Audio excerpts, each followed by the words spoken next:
എല്ലാവർക്കും മറ്റൊരു യൂട്യൂബ് സെഷനിലേക്ക് സ്വാഗതം. അപ്പോൾ നമ്മൾ ഇന്ന് നമ്മുടെ എയിംസ് നോർസെറ്റ് 10 എക്സാം പ്രിപ്പറേഷൻ്റെ ഭാഗമായിട്ടുള്ള MCQ ഡിസ്കഷൻ്റെ ഒരു പ്രധാനപ്പെട്ട സെഷനാണ് നോക്കാൻ പോകുന്നത്. അതായത് ക്വസ്റ്റ്യൻസ് നമ്മൾ പ്രീവിയസ് ഇയറിലൊക്കെ നടന്ന കോമ്പറ്റേറ്റീവ് എക്സാംസിൻ്റെ ക്വസ്റ്റ്യൻ പേപ്പേഴ്സ് അനലൈസ് ചെയ്യുമ്പോൾ മനസ്സിലാകുന്നത് കുറച്ച് കോർ ടോപ്പിക്സ്, ഇമ്പോർട്ടൻ്റ് ആയിട്ടുള്ള കുറച്ച് കോർ ടോപ്പിക്സ് നമ്മൾ നോക്കിക്കഴിഞ്ഞാൽ അതിൽ നിന്ന് തന്നെ ഒരു 60% ക്വസ്റ്റ്യൻസും സബ്ജക്റ്റ് റിലേറ്റഡ് ആയിട്ടുള്ള 60% ക്വസ്റ്റ്യൻസ് നമുക്ക് ടാക്കിൾ ചെയ്യാൻ പറ്റും. ബാക്കിയുള്ള ക്വസ്റ്റ്യൻസ് മാത്രമാണ് നമ്മൾ 100% ടോപ്പിക്സും എല്ലാ ടോപ്പിക്സും പഠിക്കുന്നവർക്ക് വേണ്ടിയിട്ട് ഉള്ളത്. സോ അങ്ങനെയുള്ള സെലക്റ്റീവ് ആയിട്ടുള്ള ടോപ്പിക്സിലെ MCQ ആണ് നമ്മൾ നമ്മുടെ യൂട്യൂബ് ചാനലിലൂടെ നിങ്ങൾക്ക് ഓരോ ദിവസമായിട്ട് ഇവിടെ ഡിസ്കസ് ചെയ്യുന്നത്. അപ്പോൾ കഴിഞ്ഞ ക്ലാസ്സിൽ നമ്മൾ വൂണ്ട് ഹീലിംഗ്, ഇൻഫ്ലമേഷൻ ഈ 2 ടോപ്പിക്സിൻ്റെ കുറച്ച് MCQs ഡിസ്കസ് ചെയ്തിരുന്നു. ഈ ടോപ്പിക്സ് ബേസ്ഡ് ആയിട്ടുള്ള MCQs എന്ന് പറയുമ്പോൾ നിങ്ങൾക്ക് എയിംസ് നോർസെറ്റ് 10 മാത്രമല്ല, ഇനി അങ്ങോട്ട് വരുന്ന ഏതൊരു കോമ്പറ്റേറ്റീവ് എക്സാംസിനും നിങ്ങൾക്ക് ഈ ക്ലാസ്സസ് എല്ലാം യൂസ്ഫുൾ ആയിരിക്കും. കാരണം ഈ സെയിം ടോപ്പിക്സ് തന്നെയാണ് നിങ്ങൾ വീണ്ടും വീണ്ടും പഠിക്കേണ്ടതും. നിങ്ങൾക്കൊരു ജോലി, നിങ്ങൾ ആഗ്രഹിക്കുന്ന ഒരു ലെവലിൽ റീച്ച് ആകുന്നത് വരെയുള്ള എല്ലാ എക്സാംസിനും ഫോക്കസ് ചെയ്ത് പഠിക്കേണ്ടതും ഈ ടോപ്പിക്സ് തന്നെയാണ്. ഇതുകൂടാതെ ഈ ക്ലാസ്സസ് എന്ന് പറയുന്നത് നമ്മുടെ നഴ്സസിന് മാത്രമല്ല, നഴ്സിംഗ് സ്റ്റുഡൻസിന്, അതായത് നമ്മുടെ യൂണിവേഴ്സിറ്റി എക്സാംസിന് വേണ്ടി പ്രിപ്പയർ ചെയ്യുന്ന നഴ്സിംഗ് സ്റ്റുഡൻസിനും കൂടെ യൂസ്ഫുൾ ആണ്. കാരണം ഇപ്പോഴത്തെ സിലബസ് പ്രകാരം, അതായത് നമ്മുടെ 2021 സ്കീം പ്രകാരം എക്സാമിന് നിങ്ങൾക്ക് ഒരു 75 മാർക്സിൻ്റെ എക്സാം എന്ന് പറയുമ്പോൾ അതിൽ 12-13 ക്വസ്റ്റ്യൻസ് MCQ ആണ് ചോദിക്കുന്നത്. സോ ഈ 13 ക്വസ്റ്റ്യൻസ് നിങ്ങൾ ക്ലിയർ ആയി കഴിഞ്ഞാൽ നിങ്ങളുടെ സ്കോറിൻ്റെ നല്ലൊരു പെർസെൻറ്റേജ് അവിടെ കൂട്ടാൻ പറ്റും. So it is very important to focus on questions. Okay, ഇവിടെ നമ്മൾ കഴിഞ്ഞ ക്ലാസ്സിൽ പഠിച്ചത് പെത്തോളജിയുടെ ക്വസ്റ്റ്യൻസ് ആയിരുന്നു. ഇന്നും നമ്മൾ പഠിക്കുന്നത് പെത്തോളജിയിൽ തന്നെ വരുന്നൊരു ക്വസ്റ്റ്യൻ ആണ്. അത് കൂടാതെ ഈ ടോപ്പിക്ക് പെത്തോളജി മാത്രമല്ല, നമ്മുടെ മൈക്രോബയോളജിയിലും അതുപോലെ തന്നെ ഫാർമക്കോളജിയിലായാലും അതുപോലെ അഡൽട്ട് ഹെൽത്ത് നഴ്സിംഗിലും ഒക്കെ ഇമ്പോർട്ടൻ്റ് ആയിട്ട് കോമൺ ആയിട്ട് വരുന്ന മറ്റൊരു ടോപ്പിക്കാണ്. That is immune system and immunity. First semester മുതൽ 8ാമത്തെ സെമസ്റ്റർ വരെ അല്ലെങ്കിൽ 4th ഇയർ വരെ എപ്പോഴും നമ്മൾ അറിഞ്ഞുകൊണ്ടിരിക്കേണ്ട അല്ലെങ്കിൽ റിവൈസ് ചെയ്തുകൊണ്ടിരിക്കുന്ന ഒരു ടോപ്പിക്കാണ് ഈ ഇമ്മ്യൂണിറ്റി അല്ലെങ്കിൽ ഇമ്മ്യൂൺ സിസ്റ്റം എന്ന് പറയുന്നത്. അപ്പോൾ ഈ ഇമ്മ്യൂണിറ്റി, ഇമ്മ്യൂൺ സിസ്റ്റവും പെത്തോളജിയിൽ നന്നായിട്ട് നമ്മൾ പഠിക്കുന്നുണ്ട്. ഒപ്പം അതിന് മൈക്രോബയോളജിക്കൽ ആസ്പെക്റ്റിലും അതിന് പ്രാധാന്യമുണ്ട്. അപ്പോൾ അത് റിലേറ്റഡ് ആയിട്ടുള്ള കുറച്ച് ക്വസ്റ്റ്യൻസ് നമുക്ക് ഇന്ന് നോക്കാം. Okay, first question, antibodies R produced by. It's very very important, repeatedly asked question. നമ്മുടെ ശരീരത്തിൽ നമുക്കറിയാം, ഒരു ഫോറിൻ സബ്സ്റ്റൻസ് നമ്മുടെ ശരീരത്തിൽ വന്നു കഴിഞ്ഞാൽ അതിനെ ആൻറ്റിജൻ എന്നും, എക്സ്പെഷ്യലി മൈക്രോ ഓർഗാനിസോ അങ്ങനെ എന്തെങ്കിലും ഒരു സബ്സ്റ്റൻസ് വന്നു കഴിഞ്ഞാൽ അതിനെ ആൻറ്റിജൻ എന്നും, അതിനെതിരെ നമ്മുടെ ശരീരം പ്രൊഡ്യൂസ് ചെയ്യുന്ന മറ്റൊരു പ്രോഡക്റ്റാണ് ആൻറ്റിബോഡി എന്ന് പറയുന്നത്. ഈ ആൻറ്റിബോഡീസ് ആണ് ആൻറ്റിജനെതിരെ പ്രവർത്തിച്ച് ആൻറ്റിജനെ നശിപ്പിക്കാൻ ശ്രമിക്കുന്നത്. സോ ഇവിടുത്തെ question, antibodies are produced by which cells? Option A plasma cells, option B lymphocytes, option C erythrocytes, option D basophils. Correct option ഏതാണെന്ന് നോക്കുക. അതറിയണമെങ്കിൽ ഈ ഓരോ ബ്ലഡ് സെൽസും, നമ്മുടെ ലിംഫോസൈറ്റ്സ്, എറിത്രോസൈറ്റ്സ്, WBC, അതിൻ്റെ ഓരോ ഗ്രാനുലോസൈറ്റ്സ്, എ ഗ്രാനുലോസൈറ്റ്സ്, അവയുടെ ഓരോ ടൈപ്സും എല്ലാം നമ്മൾ ഡീറ്റെയിൽ ആയിട്ട് അറിഞ്ഞാൽ മാത്രമേ നമുക്ക് ഇതിൻ്റെ കറക്റ്റ് ആൻസറിലോട്ട് എത്തിച്ചേരാൻ പറ്റത്തുള്ളൂ. So it is very important to know about the all type of blood cells. ഇവിടെ കറക്റ്റ് ഓപ്ഷൻ എന്ന് പറയുന്നത് ലിംഫോസൈറ്റ് ആണ്. അത് അറിയണമെങ്കിൽ മിനിമലായിട്ട് നിങ്ങൾ ഈ ഒരു ചാർട്ടെങ്കിലും നിങ്ങൾ പഠിച്ചിരിക്കണം. ഇവിടെ നോക്കൂ, ഇവിടെ കംപ്ലീറ്റ് എല്ലാ ബ്ലഡ് സെൽസും ഫോംഡ് എലമെൻറ്റ്സ് ആയിട്ടുള്ള എറിത്രോസൈറ്റ്സ് അല്ലെങ്കിൽ റെഡ് ബ്ലഡ് സെൽസ്, അതിൻ്റെ നോർമൽ വാല്യൂ എത്രയാണ്, അതിൻ്റെ അപ്പിയറൻസ് എങ്ങനെയാണ്, അതിൻ്റെ പ്രധാനമായിട്ടുള്ള കാര്യം നോ ന്യൂക്ലിയസ് എന്നുള്ളതാണ്. നമ്മുടെ മെച്ചോർഡ് ആയിട്ടുള്ള റെഡ് ബ്ലഡ് സെൽസിന് ന്യൂക്ലിയസ് ഇല്ല. ബാക്കി എല്ലാ ടൈപ്സിനും ന്യൂക്ലിയസ് ഉണ്ട്. ഇവിടെ RBCക്ക് മാത്രം അവിടെ ന്യൂക്ലിയസ് ഇല്ല. അതിൻ്റെ ഫങ്ഷൻസ് എന്തൊക്കെയാണ്, അതിൻ്റെ life span, it's very important point. 120 days ആണ് അതിൻ്റെ ലൈഫ് സ്പാൻ അല്ലെങ്കിൽ ജീവദൈർഘ്യം എന്ന് പറയുന്നത്. നെക്സ്റ്റ് വരുന്നത് WBC ആണ്, വൈറ്റ് ബ്ലഡ് സെൽസ്. അതിനെ ലൂക്കോസൈറ്റ്സ് എന്ന് പറയുന്നുണ്ട്. അതിനെ പ്രധാനമായിട്ട് 2ആയിട്ട് തിരിച്ചിട്ടുണ്ട്, ഗ്രാനുലോസൈറ്റ്സ് എന്നും എ ഗ്രാനുലോസൈറ്റ്സ് എന്നും പറഞ്ഞിട്ട്. നോർമലി ടോട്ടലി WBC എത്രയാണ്, അതിൻ്റെ അപ്പിയറൻസ് എങ്ങനെയാണ്, അതിൻ്റെ ഫങ്ഷൻസ് എന്തൊക്കെയാണ്. അത് കഴിഞ്ഞാൽ എ ഗ്രാനുലോസൈറ്റ്സും ഗ്രാനുലോസൈറ്റ്സിൽ വീണ്ടും ന്യൂട്രോഫിൽസ് എന്നും ഈസ്നോഫിൽസ് എന്നും ബേസോഫിൽസ് എന്നും പറഞ്ഞ് ഡിവൈഡ് ചെയ്തിട്ടുണ്ട്. ന്യൂട്രോഫിൽസിൻ്റെ ഫീച്ചേഴ്സ് എന്തൊക്കെയാണ്, അതിൻ്റെ ഫങ്ഷൻ എന്താണ്, അങ്ങനെ ഓരോ സെൽസിൻ്റെ ഫങ്ഷൻ. ഇപ്പോൾ ഞാൻ ഈ പറയുമ്പോൾ തന്നെ ഈ ഒരു സൈറ്റ് അല്ലെങ്കിൽ ഈ ഒരു ഫോട്ടോ, ഈ ഒരു സ്ലൈഡ് നിങ്ങൾക്ക് ഫോട്ടോ എടുക്കാം, സ്ക്രീൻഷോട്ട് എടുക്കാം. If you don't have proper notes, അതായത് ബ്ലഡ് സെൽസിനെ കുറിച്ച് പ്രോപ്പറായിട്ടുള്ള നോട്ട്സ് നിങ്ങളുടെ കയ്യിലില്ല, ക്വിക്കായിട്ടൊന്ന് റിവൈസ് ചെയ്യാൻ നിങ്ങൾക്ക് താല്പര്യമുണ്ടെങ്കിൽ ഈ ഒരു ചാർട്ട് നിങ്ങൾ ഫോട്ടോ എടുക്കുക, ഇതൊന്ന് നന്നായിട്ടിരുന്ന് പഠിക്കുക. അപ്പോൾ അതിൽ ഗ്രാനുലോസൈറ്റ്സിൽ വീണ്ടും 2 ടൈപ്സ് ഉണ്ട്. അതായത് ഒന്ന് ലിംഫോസൈറ്റ്സും മറ്റൊന്ന് മോണോസൈറ്റ്സും. ഇതിൽ ലിംഫോസൈറ്റ്സ് ആണ് എന്ത് ചെയ്യുന്നത്, ആൻറ്റിബോഡീസ് പ്രൊഡ്യൂസ് ചെയ്യുന്നത്. ലിംഫോസൈറ്റ്സിലെ ബി സെൽസ്, ലിംഫോസൈറ്റ്സിന് ടി സെൽസും ബി സെൽസും ഉണ്ട്. അതിൽ ബി സെൽസ് ആണ് ആൻറ്റിബോഡീസ് പ്രൊഡ്യൂസ് ചെയ്യുന്നത്. അങ്ങനെ നമുക്ക് കിട്ടുന്ന ഇമ്മ്യൂണിറ്റി പവറാണ് ഹ്യൂമറൽ ഇമ്മ്യൂണിറ്റി എന്ന് പറയുന്നത്. So correct option B lymphocytes ആണ്. Antibodies are produced by lymphocytes. Okay, ഒരുപാട് പോയിന്റ്സ് ഉള്ളൊരു ടോപ്പിക്കാണ്, അത്രത്തോളം പ്രാധാന്യം കൊടുക്കണം. നെക്സ്റ്റ്, രണ്ടാമത്തെ question, immunoglobulin increased during secondary response is. അതായത് നമ്മുടെ ഇമ്മ്യൂണോഗ്ലോബുലിൻ എന്ന് പറയുന്നത് മൈക്രോബയോളജിയിലെ, നിങ്ങൾക്ക് ഓർമ്മയുണ്ടാകും, മൈക്രോബയോളജിയിലെ വളരെ ഇമ്പോർട്ടൻ്റ് ആയിട്ടുള്ള ടോപ്പിക്കാണ്. IgG, IgA, IgM, IgD ഇങ്ങനെ പല ടൈപ്പ് നിങ്ങൾ ഇമ്മ്യൂണോഗ്ലോബുലിൻസ് പഠിച്ചിട്ടുണ്ട്. അതിൻ്റെ സ്ട്രക്ചർ എഴുതി പഠിക്കുന്നുണ്ട്. നമ്മുടെ യൂണിവേഴ്സിറ്റി എക്സാം ആണെങ്കിൽ അവിടെ 5 മാർക്കിൻ്റെ 10 മാർക്കിൻ്റെ എസ്സേ വരെ ഈ ഒരു ടോപ്പിക്കിൽ നിന്ന് ചോദിക്കാറുണ്ട്. അപ്പോൾ ഇവിടുത്തെ ക്വസ്റ്റ്യൻ എന്ന് പറയുന്നത് സെക്കൻഡറി റെസ്പോൺസിൽ ഏത് ഇമ്മ്യൂണോഗ്ലോബുലിനാണ് കൂടുന്നത്? IgD ആണോ, IgG ആണോ, IgM ആണോ, IgA ആണോ? സോ അത് ആൻസർ ചെയ്യണമെങ്കിൽ നമുക്ക് ആദ്യം എന്താണ് സെക്കൻഡറി റെസ്പോൺസ് അത് അറിയണമെങ്കിൽ ആദ്യം നമ്മൾ പ്രൈമറി റെസ്പോൺസ് എന്താണെന്ന് അറിയണം. ദ പ്രൈമറി ആൻറ്റിബോഡി റെസ്പോൺസ് എന്ന് പറഞ്ഞാൽ ആദ്യമായിട്ട് നമ്മുടെ ശരീരത്തിൽ ഒരു ആൻറ്റിജൻ, ഒരു സ്പെസിഫിക് ആൻറ്റിജൻ വരുമ്പോൾ അതിനെതിരെ പ്രൊഡ്യൂസ് ചെയ്യുന്ന ഇമ്മ്യൂണോഗ്ലോബുലിൻ എന്താണോ, അല്ലെങ്കിൽ നമ്മുടെ ശരീരം എന്ത് റെസ്പോൺസ് ആണോ അവിടെ ഉണ്ടാകുന്നത്, ആ ഒരു ആൻറ്റിജന് എതിരെയായിട്ട്, അതിന് ആദ്യമായിട്ടൊരു ആൻറ്റിജന് എതിരെ ഉണ്ടാകുന്ന റെസ്പോൺസിനെ പ്രൈമറി റെസ്പോൺസ് അല്ലെങ്കിൽ പ്രൈമറി ആൻറ്റിബോഡി റെസ്പോൺസ് എന്നാണ് പറയുന്നത്. എന്നാൽ re exposure, same antigen, same type ആൻറ്റിജന് റീ എക്സ്പോഷർ, റിപ്പീറ്റഡ് ഇൻഫെക്ഷൻ ഉണ്ടാകുമ്പോൾ അല്ലെങ്കിൽ റിപ്പീറ്റഡ് എൻട്രി ഉണ്ടാകുമ്പോൾ അതിനെതിരെ ഉണ്ടാകുന്ന ഇമ്മ്യൂണിറ്റി റെസ്പോൺസിനെയാണ് സെക്കൻഡറി ആൻറ്റിബോഡി റെസ്പോൺസ് എന്ന് പറയുന്നത്. അപ്പോൾ ആദ്യമായിട്ടൊരു ആൻറ്റിജൻ ഉണ്ടാകുമ്പോൾ അല്ലെങ്കിൽ നമ്മുടെ ശരീരത്തിൽ കയറുമ്പോൾ അതിനെതിരെ ആദ്യം ഉണ്ടാകുന്ന റെസ്പോൺസ് പ്രൈമറി റെസ്പോൺസ് എന്ന് പറയുന്നു. അവിടെ ഉണ്ടാകുന്ന ഇമ്മ്യൂണോഗ്ലോബുലിൻ IgM ആണ്. എന്നാൽ സെക്കൻഡറി ആൻറ്റിബോഡി റെസ്പോൺസ് എന്ന് പറഞ്ഞാൽ റിപ്പീറ്റഡ് എക്സ്പോഷർ ഉണ്ടാകുമ്പോൾ കൂടുതലായിട്ട് IgG ആണ് ഹൈ അഫിനിറ്റി ഉണ്ടാകുന്നത് ദാൻ IgM. IgM അവിടെ ഉണ്ടാകുന്നുണ്ട്, സ്റ്റിൽ അതിനേക്കാൾ കൂടുതൽ IgG ആണ് ഇമ്മ്യൂണോഗ്ലോബുലിൻ അവിടെ കൂടുതലായിട്ട് പ്രൊഡ്യൂസ് ചെയ്യുന്നത്. So now you understood immunoglobulin increase during secondary response is IgG. Okay, then IgM. എന്നാൽ അപ്പോൾ അതേ ക്വസ്റ്റ്യൻ പ്രൈമറി റെസ്പോൺസ് ആണെന്ന് ചോദിച്ചിരുന്നെങ്കിൽ IgM ആണ് കറക്റ്റ് ആൻസർ വരിക. Okay, next third question, plasma cells are formed from T cells ആണോ, B cells ആണോ, RBC ആണോ, WBC ആണോ? എന്താണ് plasma cells? Plasma cells are specialised white blood cells. Yes, okay, now you understood. WBCയുടെ അല്ലെങ്കിൽ white blood സെൽസിൻ്റെ ഒരു specialised ടൈപ്പാണ് plasma cells. ഇത് ഡിറൈവ് ചെയ്യുന്നത് ആരാണ്? ആക്ടിവേറ്റഡ് ആയിട്ടുള്ള B ലിംഫോസൈറ്റ്സ്, വൈറ്റ് ബ്ലഡ് സെൽസിൻ്റെ ലിംഫോസൈറ്റ്സ് എന്നുള്ള ടൈപ്സിലെ ഗ്രാനുലോസൈറ്റ്സിലെ ഒരു ടൈപ്പാണ് ലിംഫോസൈറ്റ്സ്. അതിൽ B ലിംഫോസൈറ്റ്സും ഉണ്ട്. അതിൽ B ലിംഫോസൈറ്റ്സ്, ആക്ടിവേറ്റഡ് ആയിട്ടുള്ള B ലിംഫോസൈറ്റ്സ് ആണ് ലാർജ് വോളിയമായിട്ട് പ്ലാസ്മ സെൽസ് പ്രൊഡ്യൂസ് ചെയ്യുന്നത്. ഓക്കെ, ഇനി ഈ പ്ലാസ്മ സെൽസ് എന്ത് ചെയ്യുന്നു? ദാറ്റ് പ്രൊഡ്യൂസ് ലാർജ്, അതുപോലെ നമ്മുടെ B ലിംഫോസൈറ്റ്സ് എന്ത് ചെയ്യുന്നുണ്ട്? ഒപ്പം ലാർജ് വോളിയം ഓഫ് ആൻറ്റിബോഡീസ് അല്ലെങ്കിൽ ഇമ്മ്യൂണോഗ്ലോബുലിൻസും പ്രൊഡ്യൂസ് ചെയ്യുന്നുണ്ട്. ഇൻഫെക്ഷൻസ് എന്തെങ്കിലും ഉണ്ടാകുമ്പോൾ അതിനെതിരെയായിട്ട് നമ്മുടെ ശരീരത്തിൽ ഇമ്മ്യൂണോഗ്ലോബുലിൻസ് പ്രൊഡ്യൂസ് ചെയ്യുന്നത് B ലിംഫോസൈറ്റ്സ് തന്നെയാണ്. ഈ B ലിംഫോസൈറ്റ്സ് ഉണ്ടാകുന്നതാണ് plasma cells. So correct option B cells ആണ്. ഇവിടെ B സെൽസ് ആണ് പ്ലാസ്മ സെൽസ് പ്രൊഡ്യൂസ് ചെയ്യുന്നത്.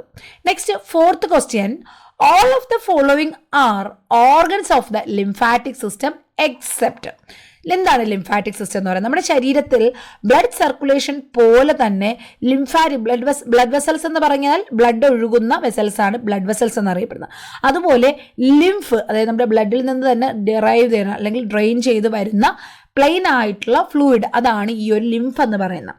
ലിംഫിൻ്റെ പ്രത്യേകത, it is very very important for immunity system അല്ലെങ്കിൽ ഇമ്മ്യൂൺ റെസ്പോൺസ്. അപ്പോൾ നമ്മുടെ സർക്കുലേറ്ററി സിസ്റ്റം പോലെ ടോപ്പ് ടു ബോട്ടം നമുക്ക് ലിംഫാറ്റിക് സിസ്റ്റവും ലിംഫാറ്റിക് വെസൽസും ലിംഫ് ഓർഗൻസും ഉണ്ട്.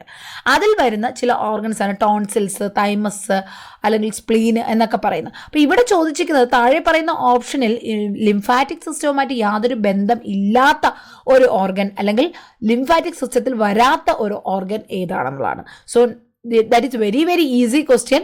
Tonsils, thymus, spleen, all three organs involved in the lymphatic system except this pancreas. Pancreas is not having function of lymphatic system. Pancreasന് രണ്ട് functions ഉണ്ട്. എന്തൊക്കെയാണ്? Exocrine ഫങ്ഷൻസും endocrine ഫങ്ഷൻസും. എന്താണ് എക്സോക്രൈൻ ഫങ്ഷൻസ് എന്ന് പറഞ്ഞാൽ, അതായത് നമ്മുടെ ഈ പാൻക്രിയാസ് കുറേ ഹോർമോൺസ് അല്ല, ചില സെക്രീഷൻസ് പ്രൊഡ്യൂസ് ചെയ്യുന്നുണ്ട്.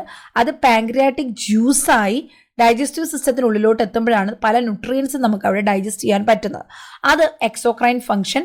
പാൻക്രിയാസിൽ തന്നെ പല ഹോർമോൺസ് പ്രൊഡ്യൂസ് ചെയ്യുന്നുണ്ട്. ഗ്ലൂക്കാഗോൺ, ഇൻസുലിൻ പോലുള്ള ഹോർമോൺസ് പ്രൊഡ്യൂസ് ചെയ്യുന്നുണ്ട്. അത് നമ്മുടെ എൻഡോക്രൈൻ സിസ്റ്റത്തിൻ്റെ സ്വാധീനിക്കുന്ന കാര്യമാണ്, അല്ലെങ്കിൽ അതിൻ്റെ പാർട്ടാണ്. അങ്ങനെയാണ് നമ്മുടെ ബ്ലഡ് ഷുഗർ ലെവൽ കൺട്രോൾ ചെയ്യുന്നത്. So pancreas is a specialised organ having two functions, exocrine function and endocrine function. But pancreas don't have lymphatic function. Okay, so correct option D, pancreas. Lymphatic system is a network of very small tubes that drain lymph fluid from all over the body. The major parts of lymph tissues are located in bone marrow, spleen, thymus, lymph nodes and tonsils. ഇനി pancreas എന്ന് പറഞ്ഞാൽ ഇതാണ് നമ്മുടെ pancreas എന്ന് പറയുന്ന organ. ഇതിൽ exocrine ഫംഗ്ഷൻസും ഉണ്ട്, endocrine ഫംഗ്ഷൻസും ഉണ്ട്. അതായത് നമ്മുടെ ഡൈജസ്റ്റീവ് സിസ്റ്റത്തിലെ ഫംഗ്ഷൻസും വരുന്നു, എൻഡോക്രൈൻ സിസ്റ്റത്തിലെ ഫംഗ്ഷൻസും വരുന്നുണ്ട്. Next 5th question, how to palpate lymph nodes. അപ്പോൾ നമ്മുടെ ഇമ്മ്യൂൺ സിസ്റ്റവുമായിട്ട് റിലേറ്റഡ് ആയതുകൊണ്ട് തന്നെ it's very, very important to palpate lymph node if the person is having infections. എന്തെങ്കിലും ഇൻഫെക്ഷൻസോ ഇൻഫ്ലമേഷൻസോ ഉണ്ടെങ്കിൽ ഡെഫിനറ്റ്ലി ലിംഫ് നോഡ്സ് ബൾജായിട്ട് കാണും. ലിംഫ് നോഡ്സ് വീർത്ത് നമുക്ക് പാൽപ്പബിളായിട്ടും വലുതായിട്ട് കാണും. അപ്പോൾ നമ്മൾ എങ്ങനെയാണ് അത് പാൽപേറ്റ് ചെയ്യുന്നത്? എന്ത് ടെക്നിക്ക് ഉപയോഗിച്ച് പാൽപേറ്റ് ചെയ്യും? Option A, with pressure and tip of fingers ആണോ? Option B, apply pressure while palpating the lymph nodes ആണോ? Option C, palpate superficial lymph nodes with the pads of the fingers ആണോ? Option D, use palm of hand while palpating the lymph nodes ആണോ? Here you see, this is a technique to palpate lymph nodes. Option C, palpate superficial lymph nodes with the pad of fingers. നമ്മുടെ ഈ palm അല്ല, ഫിംഗേഴ്സിൻ്റെ ഈ ഒരു tip കൊണ്ടാണ് നമ്മുടെ ഈ ഫിംഗേഴ്സിൻ്റെ pad ഉപയോഗിച്ചിട്ട്, ടിപ്പ് എന്ന് പറഞ്ഞാൽ ഈ ഒരു പോയിന്റ് അല്ല ഉദ്ദേശിക്കുന്നത്, ഈ ഒരു പാഡഡ് പാർട്ട് ഉപയോഗിച്ചിട്ടാണ് പാൽപേറ്റ് ചെയ്യുന്നത്. അതും superficial lymph nodes. So correct option C ആണ്, palpate superficial lymph nodes with the pad of the pressure. ഒരുപാട് പ്രഷർ നമ്മളവിടെ കൊടുക്കരുത്, പാഡ് ഓഫ് ദ ഫിംഗേഴ്സ് ഉപയോഗിച്ചിട്ടാണ് നമ്മളവിടെ പാൽപേറ്റ് ചെയ്യുന്നത്. Next 6th question, humoral immunity, cell mediated immunity is very, very important topic. University എക്സാംസിനൊക്കെ ആണെങ്കിൽ difference between humoral immunity and cell mediated immunity commonly ചോദിക്കാറുണ്ട്. Competitive exams ആകുമ്പോൾ ഇത് റിലേറ്റഡ് ആയിട്ടുള്ള points വെച്ച് MCQs എപ്പോഴും എക്സാമിന് കാണാറുണ്ട്. So you should have തെറോ knowledge about humoral immunity and cell mediated immunity. Humoral immunity provide ചെയ്യുന്നത് ഏത് സെൽസ് ആണ്? T ലിംഫോസൈറ്റ്സ് ആണോ? B ലിംഫോസൈറ്റ്സ് ആണോ? ഇമ്യൂണോഗ്ലോബുലിൻ ആണോ? ഇന്റർഫെറോൺ ആണോ? നമ്മൾ ഓൾറെഡി ഇതിനെക്കുറിച്ച് ഡിസ്കസ് ചെയ്തു. B ലിംഫോസൈറ്റ്സ് ആണ് ഹ്യൂമറൽ ഇമ്മ്യൂണിറ്റി പ്രൊവൈഡ് ചെയ്യുന്നത്. നിങ്ങൾക്ക് ഒരു കൃത്യമായിട്ടുള്ളൊരു ഐഡിയ ഹ്യൂമറൽ ഇമ്മ്യൂണിറ്റിയെക്കുറിച്ചും സെൽ മീഡിയേറ്റഡ് ഇമ്മ്യൂണിറ്റിയെക്കുറിച്ചും ഇല്ല എങ്കിൽ ഈ ഒരു ടോപ്പിക് ഇവിടെ ഞാൻ കൊടുത്തിരിക്കുന്നത് വായിച്ചു നോക്കാം. ഹ്യൂമറൽ ഇമ്മ്യൂണിറ്റി എന്ന് പറഞ്ഞാൽ ഇതൊരു ആൻറ്റിബോഡി മീഡിയേറ്റഡ് ഇമ്മ്യൂണിറ്റിയാണ്. അപ്പോൾ അങ്ങനെ വേണമെങ്കിൽ ചോദിക്കാം, താഴെ പറയുന്നതിൽ ഏത് തരം ഇമ്മ്യൂണിറ്റിയാണ് antibody mediated immunity? That is humoral immunity. It depends on the synthesis of antibodies by plasma cells. നമ്മുടെ B ലിംഫോസൈറ്റ്സിൽ നിന്നും പ്രൊഡ്യൂസ് ചെയ്ത ഉണ്ടായ പ്ലാസ്മ സെൽസ് ആൻറ്റിബോഡീസ് പ്രൊഡ്യൂസ് ചെയ്യുന്നുണ്ട്. അതിനനുസരിച്ചിട്ടാണ് ഹ്യൂമറൽ ഇമ്മ്യൂണിറ്റി ഉണ്ടാകുന്നത്. These cells produce specific circulating antibody which combine specifically with the antigen. അതായത് ഒരു സ്പെസിഫിക് ഡിസീസിന്, A എന്ന് പറയുന്ന ഡിസീസിന് അതിനനുസൃതമായിട്ടുള്ള ആൻറ്റിബോഡി നമ്മുടെ പ്ലാസ്മ സെൽസ് പ്രൊഡ്യൂസ് ചെയ്യും. അത് നമ്മുടെ ബ്ലഡിലൂടെ ഒഴുകുകയും എപ്പോഴാണോ ഈ പർട്ടിക്കുലർ ആൻറ്റിജൻ നമ്മുടെ ശരീരത്തിൽ കയറുന്നത് അപ്പോൾ ഈ ആൻറ്റിബോഡി അവിടെ എതിരെ ഫങ്ഷൻ ചെയ്ത് ആ ആൻറ്റിജനെ നശിപ്പിക്കുകയും അതിലെ ടോക്സിൻസിനെ ന്യൂട്രലൈസ് ചെയ്ത് അല്ലെങ്കിൽ ആ ആൻറ്റിജനെ ഫാഗോസൈറ്റോസിസ് വഴി റിമൂവ് ചെയ്യുകയും ചെയ്യുന്നു. ഈ റെസ്പോൺസ് അല്ലെങ്കിൽ ഈ ഇമ്മ്യൂണിറ്റിയാണ് ഹ്യൂമറൽ ഇമ്മ്യൂണിറ്റി എന്ന് പറയുന്നത്. എന്നാൽ സെൽ മീഡിയേറ്റഡ് ഇമ്മ്യൂണിറ്റി എന്ന് പറഞ്ഞാൽ അങ്ങനെയല്ല. It depends on T lymphocytes. B lymphocytes അല്ല, പകരം T ലിംഫോസൈറ്റ്സ് ബേസ് ചെയ്തിട്ടാണ് ഡെവലപ്ഡ് അഗെയിൻസ്റ്റ് സർട്ടൺ ആൻറ്റിജൻസ്. അതായത് ഈ സെൽ മീഡിയേറ്റഡ് ഇമ്മ്യൂണിറ്റി അല്ലെങ്കിൽ T ലിംഫോസൈറ്റ്സ് എന്ന് പറഞ്ഞാൽ it is not only for specific antigen, For a group of antigens, certain antigens, antibody synthesis also occurs in response to these antigen, but their role is limited. അവിടെ ആൻറ്റിജനെതിരെ antibody ഉണ്ടാകും, പക്ഷെ അതിൻ്റെ ഒരു function എന്ന് പറഞ്ഞാൽ വളരെ കുറവായിരിക്കും. അത്തരത്തിലുള്ളതാണ് സെൽ മീഡിയേറ്റഡ് ഇമ്മ്യൂണിറ്റി എന്ന് പറയുന്നത്. Next 7th question, humoral immunity is also known as. ഇതിനെ മറ്റൊരു പേരിൽ അറിയപ്പെടുന്നത്, അതാണ് ഞാൻ പറഞ്ഞത്, humoral immunity, cell mediated immunity. You should have thorough knowledge. എന്നാലും നിങ്ങൾക്ക് ഇതുപോലെയുള്ള മൈന്യൂട്ടായിട്ടുള്ള പോയിന്റുകളിൽ നിന്ന് ക്വസ്റ്റ്യൻസ് വന്നാലും ആൻസർ ചെയ്യാൻ പറ്റത്തുള്ളൂ. സോ ഹ്യൂമറൽ ഇമ്മ്യൂണിറ്റിയെ ഞാൻ അതിൻ്റെ എക്സ്പ്ലനേഷൻ പറഞ്ഞപ്പോൾ പറഞ്ഞു it is based on the antibody. So it is known as antibody mediated. മറ്റു ഓപ്ഷൻസ് സെൽ മീഡിയേറ്റഡ് എന്നും നാച്ചുറൽ എന്നും ഇൻ്റർഫെറോൺ മീഡിയേറ്റഡ് എന്നുമായിരുന്നു. Correct option B antibody mediated ആണ്. Humoral or antibody mediated immunity എന്നാണ് അതിനെ അറിയപ്പെടുന്നത്. അതായത് HMI ഓർ AMI എന്നാണ് പറയുന്നത്. മറ്റൊന്ന് cellular or cell mediated immunity ആണ്, CMI എന്ന് പറയുന്നത്. Next 8th question, T cell immunity എന്ന് പറഞ്ഞാൽ എന്താണ്? സെൽ മീഡിയേറ്റഡ് ആണോ, ആൻറ്റിബോഡി മീഡിയേറ്റഡ് ആണോ, നാച്ചുറൽ ആണോ, ഇന്റർഫെറോൺ മീഡിയേറ്റഡ് ആണോ? T cells means cell mediated ആണ്. സെൽ മീഡിയേറ്റഡ് ആണ് T സെൽ ഇമ്മ്യൂണിറ്റി എന്ന് അറിയപ്പെടുന്നത്. Next 9th question. അപ്പോൾ ഈ ക്വസ്റ്റ്യൻസ് ജസ്റ്റ് ഞാനിങ്ങനെ പറഞ്ഞു പോവുകയാണ്, എങ്ങനെയാണ് അതിൻ്റെ ആൻസറിലോട്ട് എത്തിച്ചേരുന്നതെന്ന് ഞാൻ പറയുന്നുണ്ട്. പക്ഷെ ഇതിലൂടെ മനസ്സിലാക്കേണ്ടത് ആ ടോപ്പിക്കും നിങ്ങൾക്ക് ഈ ക്വസ്റ്റ്യൻസ് കവർ ചെയ്ത് കഴിയുമ്പോൾ നിങ്ങൾക്ക് ആ ടോപ്പിക്കിനെ കുറിച്ച് അത്യാവശ്യം വേണ്ട ഒരു ഐഡിയയും ഇമ്പോർട്ടൻറ്റ് പോയിന്റ്സൊക്കെ ഒന്ന് നോട്ട് ചെയ്ത് വെക്കുകയും വേണം. എന്നാൽ മാത്രമേ നിങ്ങൾ ഫ്യൂച്ചറിൽ ഏത് എക്സാമിന് നിങ്ങൾക്ക് പ്രിപ്പയർ ചെയ്യുമ്പോഴും ഒന്ന് റിവൈസ് ചെയ്ത് കഴിഞ്ഞാൽ മാത്രമേ പറ്റത്തുള്ളൂ. ഓക്കെ, അതിന് ഈ ഒരു ടോപ്പിക്സ് നമ്മൾ ആ റിവൈസ് ചെയ്യുന്ന ആ പോയിന്റ്സുകളെല്ലാം ഒന്ന് ഡെഫിനറ്റ്ലി അതവിടെ യൂസ്ഫുൾ ആകും.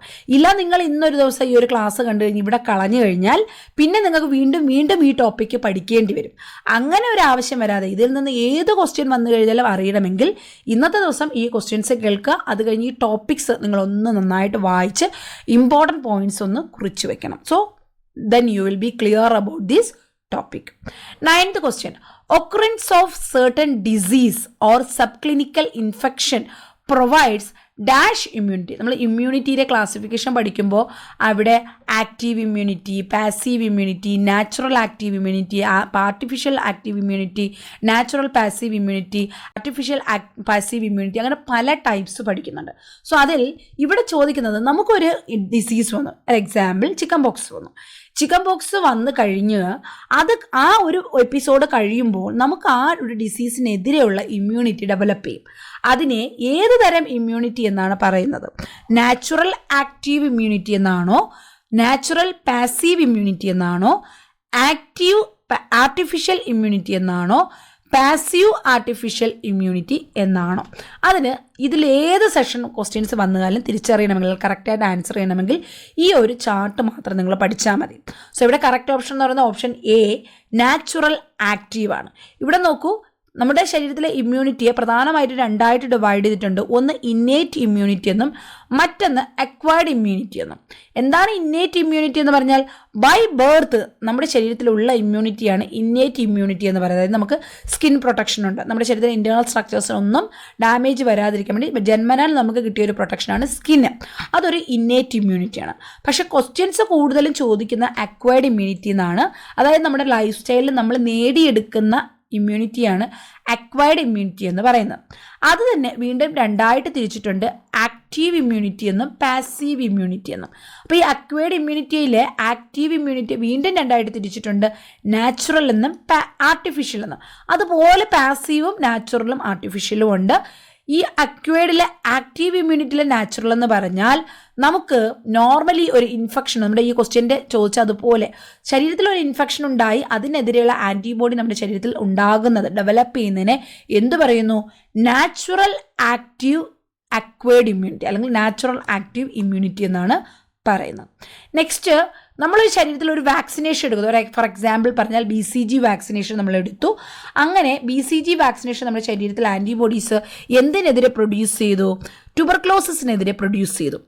അങ്ങനെ ഒരു വാക്സിനേഷനിലൂടെ നമ്മുടെ ശരീരത്തിൽ അവിടെ ആൻറ്റിബോഡീസ് പ്രൊഡ്യൂസ് ചെയ്ത് കഴിഞ്ഞാൽ അതിനെ ആർട്ടിഫിഷ്യൽ ആക്റ്റീവ് ഇമ്മ്യൂണിറ്റി എന്നാണ് പറയുന്നത്. Artificial active immunity.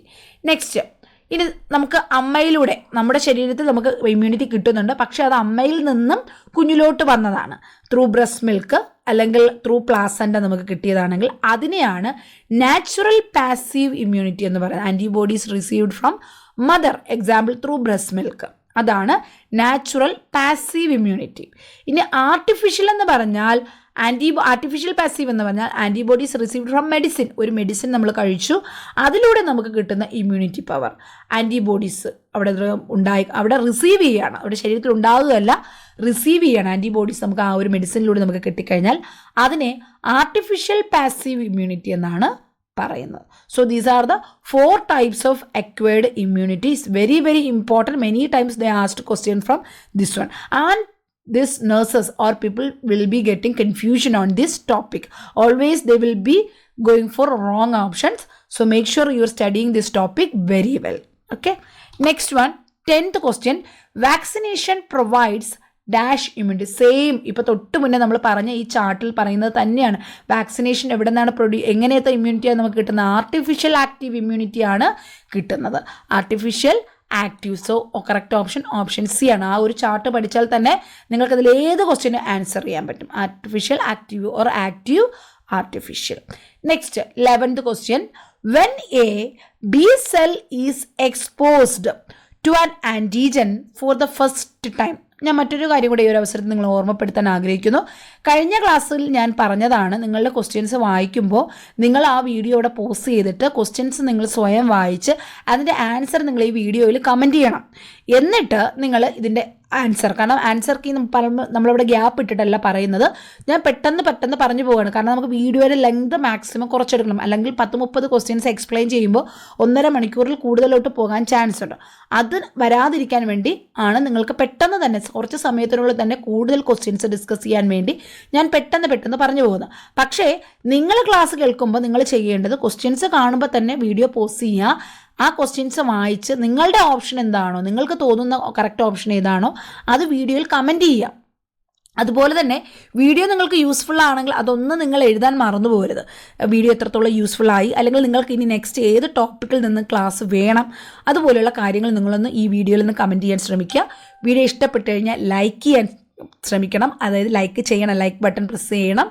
Channel subscribe ചെയ്തിട്ടില്ലെങ്കിൽ ചാനൽ സബ്സ്ക്രൈബ് ചെയ്യുക. നിങ്ങൾക്കറിയാം മറ്റേതൊക്കെ കുട്ടികളാണ് ഇതുപോലെ പഠിക്കാൻ ബുദ്ധിമുട്ടുന്നവർ, അല്ലെങ്കിൽ നല്ലൊരു ക്ലാസ് കിട്ടാതെ ഉള്ളത്, അവർക്കൊക്കെ യൂസ്ഫുൾ ആവാൻ വേണ്ടി ഈ ക്ലാസ്സും അല്ലെങ്കിൽ നമ്മുടെ ചാനലും ഒക്കെ അവർക്കൊന്ന് ഷെയർ ചെയ്ത് കൊടുക്കുകയും നിങ്ങൾ ചെയ്യണം. ഓക്കെ, അപ്പോൾ ഇതൊക്കെ ചാനലിന് നമുക്ക് സപ്പോർട്ടാകും, അതുകൊണ്ടാണ് ഒന്നുകൂടി റിമൈൻഡ് ചെയ്യുന്നത്. നെക്സ്റ്റ് 11ാമത്തെ ക്വസ്റ്റ്യൻ ഒന്ന് നോക്കാം. When a B cell is exposed to an antigen for the first time. ആദ്യമായിട്ട് ഒരു ആൻറ്റിജനെതിരെ ബി സെല്ല് എക്സ്പോസ്ഡ് ആകുമ്പോൾ അതിനെ എന്തെന്നാണ് പറയുന്നത്? ഓൾറെഡി നമ്മളിത് ഡിസ്കസ് ചെയ്യണം. ആദ്യത്തെ ക്വസ്റ്റ്യനിൽ പറഞ്ഞതാണ് the primary response occurs. Second option the primary response takes 1 to 3 hours to become effective. Third option the B cells divides to form plasma cells and T helper cells. Next last option B memory cells produce antibodies. ആദ്യമായിട്ട് ഒരു ആൻറ്റിജനെതിരെ B cells exposed ആകുമ്പോൾ അവിടെ എന്തുണ്ടാകും? Primary response ആണ് ഉണ്ടാകുന്നത്. ഞാൻ പറഞ്ഞു repeated ആയിട്ട് exposure ആകുമ്പോഴാണ് സെക്കൻഡറി റെസ്പോൺസ് ഉണ്ടാകുന്നത്. ആദ്യമായിട്ട് ഒരു ആൻറ്റിജനെതിരെ ഒരു ബി സെൽസ് എക്സ്പോസ്ഡ് ആകുമ്പോൾ അവിടെ പ്രൈമറി റെസ്പോൺസ് ഡെവലപ്പ് ചെയ്യും. Next question. The following statements are true in reference to endotoxins except. അപ്പോൾ നമ്മുടെ മൈക്രോബയോളജി പഠിച്ചപ്പോൾ അവിടെ ബാക്ടീരിയാസ് ഒക്കെ പഠിച്ച സമയത്ത് അവിടെ ബാക്ടീരിയസ് പലതരത്തിലുള്ള ടോക്സിൻസ് പ്രൊഡ്യൂസ് ചെയ്യുന്നു പഠിച്ചിട്ടുണ്ട്. അതിൽ ഒന്ന് എൻഡോടോക്സിനും മറ്റൊന്ന് എക്സോടോക്സിൻസും ആണ്. ഇതിൽ അപ്പോൾ എൻഡോടോക്സിൻസിനെ കുറിച്ച് അതിൻ്റെ ക്യാരക്ടറിസ്റ്റിക്സ് എന്തൊക്കെയാണെന്ന് അറിയാമെങ്കിൽ നിങ്ങൾക്ക് ഈ ആൻസർ കൃത്യമായിട്ട് ചെയ്യാൻ പറ്റും. അപ്പോൾ ഇവിടെ ഒന്ന് നോക്കൂ, ഇവിടെ ചോദിച്ചിരിക്കുന്നത് എൻഡോടോക്സിൻസിൻ്റെ പോയിന്റ് അല്ലാത്തത് ഏതെന്നാണ്. ഓപ്ഷൻ എ പറയുന്നത് ദേ ആർ ലിപ്പോപോളിസാക്രൈഡ്സ് ഇൻ നേച്ചർ. എൻഡോടോക്സിൻസ് എല്ലാം ലിപ്പോപോളിസാക്രൈഡ്സ് ആണ്. ലിപ്പിഡും പോളിസാക്രൈഡ്സ്, അതായത് നമ്മുടെ കാർബോഹൈഡ്രേറ്റ്സിൻ്റെ പോളിസാക്രൈഡ്സും കൂടെ കമ്പൈൻഡ് ആയിട്ടാണ് എന്നാണ് ഫസ്റ്റ് പോയിന്റ് പറയുന്നത്. Second one, they are released from the bacterial surface by natural lysis. ബാക്ടീരിയയുടെ പുറംഭാഗം നാച്ചുറലി ബ്രേക്ക് ഡൗൺ സംഭവിച്ച് അതിൽ നിന്നാണ് എൻഡോടോക്സിൻസ് പ്രൊഡ്യൂസ് ചെയ്യുന്നതെന്നാണ്. തേർഡ് ഓപ്ഷൻ പറയുന്നത് they are heat labile proteins ആണ്. ഹീറ്റിൽ നശിച്ചു പോകുന്ന പ്രോട്ടീൻസ് ആണ് endotoxins. Next their toxicity depends in the lipid compound. അതിൻ്റെ ലിപ്പിഡ് കമ്പൗണ്ടിന് അനുസരിച്ചിട്ടാണ് ഇതിൻ്റെ ടോക്സിസിറ്റി വരുന്നത്. ഇപ്പം ഇങ്ങനെ 4 ഫീച്ചേഴ്സ് ഇവിടെ പറഞ്ഞിട്ടുണ്ട്. ഇതിൽ എൻഡോടോക്സിൻ്റെ ഫീച്ചർ അല്ലാത്തത് ഏതെന്നാണ് ചോദിച്ചിരുന്നത്. കറക്റ്റ് ഓപ്ഷൻ സി ആണ്. That means they are heat labile proteins. അത് ഹീറ്റ് ലയബിൾ പ്രോട്ടീൻ അല്ല, ഇത് ഹീറ്റ് സ്റ്റേബിൾ പ്രോട്ടീൻ ആണ്. Now you understood. അതിനെക്കുറിച്ച് ക്ലിയർ ആയിട്ട് അറിയില്ല എങ്കിൽ നിങ്ങൾക്ക് ഈ ഒരു സ്ലൈഡ് വായിച്ചു നോക്കാം. എൻഡോടോക്സിൻസും എക്സോടോക്സിൻസും രണ്ടിനെയും കുറിച്ച് ഡീറ്റെയിൽ ആയിട്ട് കൊടുത്തിട്ടുണ്ട്. എൻഡോടോക്സിൻസ് ലിപ്പോ പോളിസാക്രൈഡ്സ് തന്നെയാണ്. സോ ഫസ്റ്റ് ഓപ്ഷൻ അവിടെ തന്നെ നമുക്ക് ഇത് നമ്മുടെ എൻഡോടോക്സിൻ്റെ ഫീച്ചർ ആണെന്ന് നമുക്ക് ക്ലിയർ ആയിട്ട് മനസ്സിലായി. They are lipo polysaccharides in nature and form an integral part of the cell wall of gram-negative bacteria. gram-negative ബാക്ടീരിയയുടെ സെൽ വാളിൻ്റെ ഏറ്റവും പ്രധാനപ്പെട്ട കമ്പോണൻ്റ് ആണ് ഈ ലിപ്പോപോളിസാക്രൈഡ്സ്. ദേ ആർ റിലീസ്ഡ്. അതിൻ്റെ അർത്ഥം തന്നെ ഈ ഒരു പാർട്ടിൻ്റെ സെൽ വാളിൽ വരുന്നു എന്ന് പറഞ്ഞാൽ അതിൻ്റെ സർഫസിൽ തന്നെ ഉള്ളതാണ് എന്നർത്ഥം അല്ലേ. അപ്പോൾ അത് തന്നെ സെക്കൻഡ് ഓപ്ഷൻ ഇവിടെ കൊടുത്തിരിക്കുന്നത്. They are released from the bacterial surface by natural lysis. Next, they are released from the bacterial surface by natural lysis of the bacteria. Exactly എന്താണോ ആ ക്വസ്റ്റ്യനിൽ കണ്ടത് അതേ സെൻറ്റൻസ് ആണ് ഈ ടെക്സ്റ്റ് ബുക്കിൽ കൊടുക്കുന്നത്. അത്രത്തോളം പ്രാധാന്യമുള്ള അല്ലെങ്കിൽ അത്രത്തോളം ആൾക്കാർ കോമൺ ആയിട്ട് റെഫർ ചെയ്യുന്ന ടെക്സ്റ്റ് ബുക്കാണ് ഞാനിവിടെ കൂടുതൽ നിങ്ങൾക്ക് ക്ലാസ്സുകൾ എടുക്കാൻ വേണ്ടി യൂസ് ചെയ്യുന്നത്. അതുകൊണ്ട് തന്നെയാണ് ഈ സെയിം സെൻറ്റൻസ്. അപ്പോൾ ഈ ടെക്സ്റ്റ് ബുക്ക് തന്നെ വായിച്ച് പഠിച്ചവരാണെങ്കിൽ ഇതുപോലുള്ള ക്വസ്റ്റ്യൻസ് വരുമ്പോൾ നിങ്ങൾക്ക് പെട്ടെന്ന് ആ ഒരു പോയിന്റ് നിങ്ങൾക്ക് അവിടെ ഓടി വരും അല്ലെ, മനസ്സിൽ പെട്ടെന്ന് ഓർമ്മ വരും. So it is released from the bacterial surface by natural lysis of the bacteria or by the integration of the cell wall. Next point നോക്കിയേ, they are heat stable. So ഇവിടുത്തെ ഓപ്ഷൻ എന്തായിരുന്നു? they are heat liable proteins എന്നാണ്. So but it is wrong. This endotoxins are heat stable. ചൂടിൽ നിലനിൽക്കുന്നതാണ്, heat stable ആയിട്ടുള്ളതാണ് എൻഡോടോക്സിൻസ്. ഇനി ബാക്കി വേണമെങ്കിൽ നിങ്ങൾക്ക് ഇതൊന്ന് വായിച്ചു നോക്കാം. എന്നാൽ എക്സോടോക്സിൻസും കുറച്ച് ഫീച്ചേഴ്സ് ഇവിടെ കൊടുത്തിട്ടുണ്ട്. ഹീറ്റ് ലെബൈൽ പ്രോട്ടീൻസ് ആണ് എക്സോടോക്സിൻസ്, നേരെ ഓപ്പോസിറ്റ് ആണ്. അതുപോലെ secreted by certain species of bacteria. These diffuse readily into the surrounding medium. Surrounding മീഡിയസ് പെട്ടെന്ന് തന്നെ അത് ഡിഫ്യൂസ് ആകും. ഹൈലി പൊട്ടൻറ്റ്, ഈവൻ മൈന്യൂട്ട് എമൗണ്ടിൽ പോലും അതിൻ്റെ പവർ വളരെ കൂടുതലായിട്ടുള്ളതാണ് exotoxins. Botulinum toxin is the most poisonous ആയിട്ടുള്ള ടോക്സിനാണ് ബോട്ടിലിനം ടോക്സിൻ എന്ന് പറയുന്നത്. അപ്പോൾ അതിൻ്റെ കുറച്ച് ഫീച്ചേഴ്സ് ഇവിടെ കൊടുത്തിട്ടുണ്ട്. ഒന്ന് ജസ്റ്റ് വായിച്ചു വിടുക, ഡെഫിനറ്റ്ലി അത് നിങ്ങൾക്ക് യൂസ്ഫുൾ ആയിരിക്കും. ഓക്കെ, നെക്സ്റ്റ് 12ാമത്തെ question. Type of hyper sensitivity reaction occurs during transfusion, that means blood transfusion, and erythroblastosis fetalis are. So another important essay topic, that is hypersensitivity. Hypersensitivity 5 type ഉണ്ട്. വളരെ important ആയിട്ട് first type, second type, third type, ഈ 3 ടൈപ്പും എസ്ഐക്ക് ചോദിക്കാറുണ്ട്. 5 mark 10 മാർക്കിൻ്റെയും എസ്ഐക്ക് ആയിട്ടാണ് നമുക്ക് ഈ hyper sensitivity university exam സ്റ്റുഡൻസിന് വരുന്നത്. അപ്പോൾ നമുക്ക് കോമ്പറ്റേറ്റീവ് എക്സാംസിന് പ്രിപ്പയർ ചെയ്യുന്നവർക്ക് അത് ഇമ്പോർട്ടൻ്റ് അല്ലയോ എന്ന് ചോദിച്ചാൽ it is very very important. Always you will get 1 question from hyper sensitivity reaction, either from type 1 or type 2 or type 3 or type 4. From any type you can expect 1 question. Okay, ഇവിടുത്തെ question, blood transfusion നടക്കുമ്പോൾ ചില പേഷ്യൻസിന് അത് അവിടെ reaction സംഭവിക്കാറുണ്ട്. Haemolytic reaction. Haemolytic എന്ന് പറഞ്ഞാൽ blood cells break down ആയിട്ട് ലൈസിസ് സംഭവിച്ച് ഹീമോലൈറ്റിക് റിയാക്ഷൻ സംഭവിക്കാറുണ്ട്. അതുപോലെ കുട്ടികളിൽ അവിടെ RH ഇൻകോമ്പാക്റ്റബിലിറ്റിയും അതുപോലെ ഈ ബ്ലഡിൻ്റെ മിക്സിങ് കാരണം അവിടെ എറിത്രോബ്ലാസ്റ്റോസിസ് ഫീറ്റാലിസ് എന്ന് പറയുന്നൊരു കണ്ടീഷൻ വരാറുണ്ട്.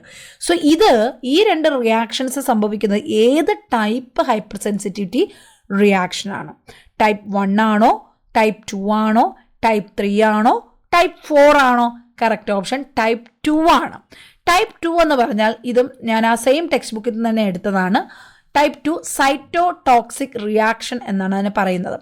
Cytotoxic reaction is mediated by IgG. Another 1 word question. Cytotoxic അല്ലെങ്കിൽ type 2 hyper sensitivity is mediated by which immunoglobulin? That is IgG. Rarely IgM വരാറുണ്ട്, പക്ഷേ നമുക്ക് എപ്പോഴും ഓപ്ഷനിൽ നമ്മൾ പെട്ടെന്ന് സെലക്ട് ചെയ്യേണ്ടത് IgG തന്നെയാണ്. Okay, antibodies directed against antigen on the surface of cells resulting in cell damage. IgG അവിടെ പ്രൊഡ്യൂസ് ചെയ്യുകയും അവിടെ എന്ത് ചെയ്യുന്നു, ആ ആൻറ്റിജൻസിനെ അത് ഡാമേജ് അല്ലെങ്കിൽ സെല്ലിനെ നശിപ്പിക്കുകയും ചെയ്യുന്നു. അങ്ങനെയാണ് അവിടെ ഈ ഒരു റിയാക്ഷൻ അവിടെ സംഭവിക്കുന്നത്. Antibodies bind to an antigen on the cell surface, it cause phagocytosis of the cell. ആ സെല്ലിനെ അവിടെ നശിപ്പിക്കും. അതുപോലെ തന്നെ കോംപ്ലിമെൻ്ററി സിസ്റ്റം സംഭവിച്ച് ലൈസിസ് സംഭവിക്കുകയും ചെയ്യും. അതിൽ വരുന്ന 2 പ്രധാനപ്പെട്ട റിയാക്ഷൻസ് ആണ്. ഒന്ന് ഡ്രഗ് റിയാക്ഷൻ ഉണ്ടാകും, മറ്റൊന്ന് ഓട്ടോ ഇമ്മ്യൂൺ അനീമിയാസ് ഉണ്ടാകും, haemolytic disease of the new born. ഇതെല്ലാം തന്നെ ഈ ഒരു ടൈപ്പ് 2 റിയാക്ഷനിൽ വരുന്നതാണ്. അപ്പോൾ ഇത് ഡെമോൺസ്ട്രേറ്റ് ചെയ്യുന്ന ടെസ്റ്റ് വേണമെങ്കിൽ ചോദിക്കാം. കൂംസ് ടെസ്റ്റ് വഴിയാണ്, ഡയറക്റ്റ് ആൻറ്റി ഗ്ലോബുലിൻ ടെസ്റ്റ് വഴിയാണ് ഈ ഒരു സൈറ്റോടോക്സിക് റിയാക്ഷൻ അല്ലെങ്കിൽ ടൈപ്പ് 2 ഹൈപ്പർ സെൻസിറ്റിവിറ്റി കൺഫേം ചെയ്യുന്നത്. അപ്പോൾ കൂം ടെസ്റ്റ് പോസിറ്റീവ് ആണെങ്കിൽ അതിൻ്റെ അർത്ഥം അവിടെ ടൈപ്പ് 2 റിയാക്ഷൻ ഉണ്ട് എന്ന് തന്നെയാണ്. സോ ഇതവിടെ ഒന്ന് പഠിച്ചു വെക്കാം. നെക്സ്റ്റ് 13ാമത്തെ question, life long immunity developed after the occurrence of disease is known as. Already നമ്മൾ മറ്റൊരു ക്വസ്റ്റ്യനിൽ പറഞ്ഞത് തന്നെയാണ്. ഒരു ഡിസീസ്, ചിക്കൻ ബോക്സ് ഒരാൾക്ക് ഒരു പ്രാവശ്യം വന്നു കഴിഞ്ഞാൽ പിന്നെ അത് റിപ്പീറ്റ് ചെയ്യില്ല, ലൈഫിൽ വരില്ല എന്നാണ് പറയുന്നത്. അങ്ങനെ വന്ന ഇൻസിഡൻസ് ഒക്കെ ഉണ്ട്. ബട്ട് സ്റ്റിൽ നമ്മുടെ പൊതുവായിട്ടുള്ളൊരു അറിവെന്ന് പറയുന്നത് ഒരു പ്രാവശ്യം ചില ഡിസീസ് വന്ന് അതിനെതിരെയുള്ള ഇമ്മ്യൂണിറ്റി നമുക്ക് ഡെവലപ്പ് ചെയ്താൽ ലൈഫ് ലോങ് പിന്നെ ആ ഡിസീസ് നമുക്ക് ഉണ്ടാകത്തില്ല. അത്തരത്തിലുണ്ടാകുന്ന ഇമ്മ്യൂണിറ്റിയെ എന്താണ് പറയുന്നത്? നാച്ചുറൽ പാസീവ് ഇമ്മ്യൂണിറ്റി എന്നാണോ, ആർട്ടിഫിഷ്യൽ പാസീവ് ഇമ്മ്യൂണിറ്റി എന്നാണോ, നാച്ചുറൽ ആക്റ്റീവ് ഇമ്മ്യൂണിറ്റി എന്നാണോ, ആർട്ടിഫിഷ്യൽ ആക്റ്റീവ് ഇമ്മ്യൂണിറ്റി എന്നാണോ? Correct option natural active immunity. ഒരു ഇൻഫെക്ഷൻ ഉണ്ടായി അതിനെതിരെ നമുക്ക് ലൈഫ് ലോങ് ഡെവലപ്പ് ചെയ്യുന്ന ഇമ്മ്യൂണിറ്റിയെ നാച്ചുറൽ ആക്റ്റീവ് ഇമ്മ്യൂണിറ്റി എന്നാണ് പറയുന്നത്. നെക്സ്റ്റ് 14ാമത്തെ question, cell mediated immunity is carried out by which cell? Cell mediated immunity നടക്കുന്നത് ഏത് സെല്ലിൻ്റെ സഹായത്തോടു കൂടിയാണ്? ബി ലിംഫോസൈറ്റ്സ് ആണോ, ടി ലിംഫോസൈറ്റ്സ് ആണോ, മോണോസൈറ്റ്സ് ആണോ, CD4 സെൽസ് ആണോ? Correct option T lymphocytes. Already നമ്മൾ ഡിസ്കസ് ചെയ്ത ടോപ്പിക്കാണ്, അതുകൊണ്ട് ഞാൻ കൂടുതൽ പറയുന്നില്ല. ടി ലിംഫോസൈറ്റ്സിലാണ് cell mediated immunity. Humoral immunity B lymphocytes. Next 15ാമത്തെ question, which of the following type of hyper sensitivity is known as delayed type hyper sensitivity? So ഞാൻ ഓൾറെഡി പറഞ്ഞു ഹൈപ്പർ സെൻസിറ്റിവിറ്റി നമുക്ക് 5 ടൈപ്പ് ഉണ്ട്. അതിൽ ഏത് ടൈപ്പാണ് ഡിലേയ്ഡ് ടൈപ്പ് എന്നറിയപ്പെടുന്നത്? And it is carried out by T lymphocytes. T lymphocytes സഹായത്തോട് നടക്കുന്ന ഹൈപ്പർ സെൻസിറ്റീവ് റിയാക്ഷൻ. അപ്പോൾ അത് ഏതാണെന്ന് നോക്കാം. ടൈപ്പ് 1 ആണോ, ടൈപ്പ് 2 ആണോ, ടൈപ്പ് 3 ആണോ, ടൈപ്പ് 4 ആണോ? That is type 4. ഇവിടെ നോക്കൂ, ഞാൻ ഡീറ്റെയിൽ കണ്ടന്റ് ഇവിടെ കൊടുത്തിട്ടുണ്ട്. നിങ്ങൾക്ക് ടെക്സ്റ്റ് ബുക്ക് ഇല്ലെങ്കിൽ പോലും ഡീറ്റെയിൽ ആയിട്ട് പഠിക്കാൻ വേണ്ടിയിട്ടാണ്. It's very very important to go through the whole topic. ഈ 3 പിക്ചറിലായിട്ട് കൊടുത്തിരിക്കുന്നതും കാര്യങ്ങൾ നിങ്ങൾ പഠിക്കണം. ഇതിൽ ഓരോ സെൻറ്റൻസിലും ഓരോ ഒൺവേർഡ് ക്വസ്റ്റ്യൻസിനുള്ള പോയിന്റുകളുണ്ട്. സോ അത് ഡീറ്റെയിൽ ആയിട്ട് തന്നെ പഠിക്കുക. ടൈപ്പ് 4 ഹൈപ്പർ സെൻസിറ്റിവിറ്റി റിയാക്ഷനാണ് ഡിലേയ്ഡ് അല്ലെങ്കിൽ സെൽ മീഡിയേറ്റഡ് റിയാക്ഷൻ എന്ന് പറയുന്നത്. The reaction is mediated by sensitised T lymphocytes. നമ്മുടെ ക്വസ്റ്റ്യൻ ഇതായിരുന്നു, ടി ലിംഫോസൈറ്റ്സ് മീഡിയം ചെയ്യുന്ന ഈ ഹൈപ്പർ സെൻസിറ്റിവിറ്റി റിയാക്ഷൻ ഏതാണ്? ടൈപ്പ് 4. അതായത് നമുക്ക് ആ ഒരു റിയാക്ഷൻ ആൻറ്റിജൻ നമ്മുടെ ശരീരത്തിൽ കയറി കഴിഞ്ഞാൽ അല്ലെങ്കിൽ ആൻറ്റിജൻ എൻ്റർ ചെയ്ത് കഴിഞ്ഞാൽ 48 മണിക്കൂറിനും 72 മണിക്കൂറിനും ഇടയ്ക്കായിരിക്കും അവിടെ ആ ഒരു റിയാക്ഷൻ അവിടെ ഉണ്ടാകുന്നത്. ഓക്കെ, അപ്പോൾ അതുകൊണ്ടാണ് ഇതിനെ ഡിലേഡ് റിയാക്ഷൻ എന്ന് പറയുന്നത്. അതിൽ വരുന്ന ഒന്നാണ് ട്യൂബർക്ലിൻ ഇഞ്ചക്ഷൻ ടൈപ്പും. അതായത് അതിൽ തന്നെ വരുന്നതാണ് ലെപ്രോമിൻ ടെസ്റ്റ്, ഫ്രേ ടെസ്റ്റ്, ഹിസ്റ്റോപ്ലാസ്മിൻ ടെസ്റ്റ്. ഇതിലൊക്കെ ഈ ഒരു delayed hyper sensitivity റിയാക്ഷനാണ്.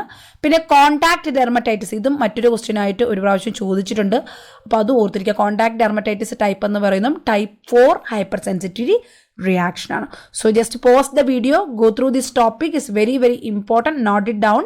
Important points എപ്പോഴും ഒരു നോട്ടിൽ കുറിച്ചെടുക്കുന്നത് വളരെ നല്ലതാണ്. റിപ്പീറ്റഡ് ആയിട്ട് നിങ്ങൾക്ക് എന്തെങ്കിലുമൊക്കെ ക്വസ്റ്റ്യൻസ് വരുമ്പോൾ ഇന്ന് നമ്മൾ കാണാത്തതായിട്ടുള്ള മറ്റൊരു പുതിയ ക്വസ്റ്റ്യൻ ഡിസ്കസ് ചെയ്യുന്ന സമയത്ത് നിങ്ങൾക്ക് ഈ നോട്ടിലൂടെ ഒന്ന് ഗോ ത്രൂ ചെയ്താൽ മതിയാകും, ഡീറ്റെയിൽ ആയിട്ടൊന്ന് റിവൈസ് ചെയ്യാൻ.